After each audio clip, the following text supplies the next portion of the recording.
Alright guys, luto tayo ng Jollibee Creamy Macaroni Soup. So, butter, garlic, then haluin, followed by onions. Buhos natin. Haluin ulit natin.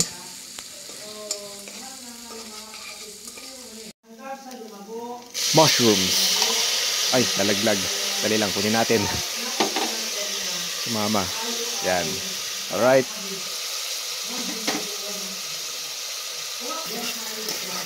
Haluin ulit natin hanggang sa maluto. Half cook lang. Then, i-add natin yung chopped carrots natin. Haluin ulit natin. Lagyan na natin ng tubig. Bahala na kayo kung hanggang saan. Tansyahin nyo na lang.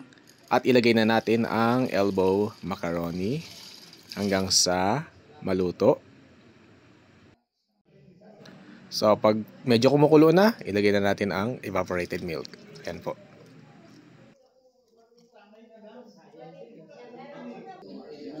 Pepper. Asin, rock salt, the better.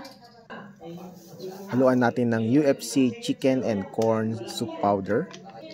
Haluin at ilagay ang kernel corn. Yan ang panghuli. Pag kumulo na, ito na siya. Lutong-luto na. Serve hot. Kaon na gid. Mga nun.